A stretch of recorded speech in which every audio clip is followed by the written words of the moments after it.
પરથી under estimate નહીં કરતા. એક શિક્ષણ અધિકારી જબરજસ્ત ભૂલ કરી. બોસ્ટનની વાત છે. એક વૃદ્ધ વ્યક્તિ જેનું નામ છે જેની લીલન સ્ટેનફોર્ડ. એ બોસ્ટન, આ સત્ય ઘટના છે. સ્ટેનફોર્ડ ગયા.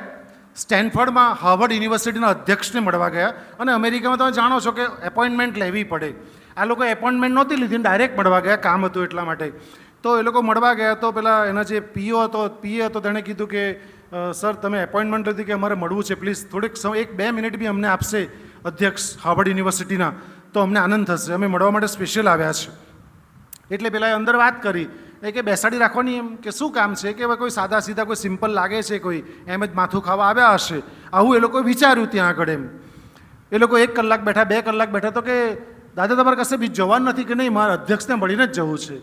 એ લોકો પૂરા 5 કલાક બેઠા અને પછી જાણો કે આ કંઈ હવે જાય તેવા નથી, એટલે મુલાકાત આપવા નક્કી કર્યું 2 મિનિટ માટે. આ સત્ય ઘટના છે, ફરી કહું છું. અંદર ગયા દાદા ને બા જેની લીલન સ્ટેનફોર્ડ. અંદર ગયા ને કહ્યું કે સર સોરી તમને ડિસ્ટર્બ કર્યા, પણ અમારે થોડુંક કામ એવું હતું કે મારો દીકરો તમારી યુનિવર્સિટીમાં થોડા વર્ષો પહેલાં ભણી ગયેલો અને ગયા વર્ષે એક્સિડન્ટમાં મૃત્યુ પામ્યો. તો મારે એક એના નામનું એક સ્મારક બનાવવું છે. એટલે પેલા જે અધ્યક્ષ હતા ને એ ખીજવાઈ ગયા કે સર તમે સમજો છો, અહીં તો કેટલા વિદ્યાર્થી ભણીને જાય છે ને કોઈનો અકસ્માતમાં મૃત્યુ થાય તો સ્મારક બનાવો તો અહીં કબર બની જશે. નહીં નહીં નહીં, એની પેલી જેની સ્ટેનફોર્ડે એવું કીધું કે નહીં નહીં સર તમે એવું સમજો નહીં, અમે તમને સરસ મજાનું બિલ્ડિંગ બનાવી આપવા ઈચ્છીએ છીએ. એટલે પેલા જે અધ્યક્ષ હતા ને હાર્વર્ડ યુનિવર્સિટીના, એણે ઉપર નીચે જોયું કપડાં બંનેના અને કહ્યું કે તમને ખબર છે આ બિલ્ડિંગ બનાવવાનું, આપ જે બિલ્ડિંગ છે હાર્વર્ડ યુનિવર્સિટીનું, એના કેટલા રૂપિયા થાય તમને ખબર છે? જે ડોલરની વાત કરી છે લોકોની ભાષા, અંગ્રેજી ભાષામાં જે હું અનુવાદ કરું છું, કેટલા રૂપિયા થાય ખબર તમને? તો કીધું નહીં. તો કે $1 કરોડ થાય, તમને ખબર છે?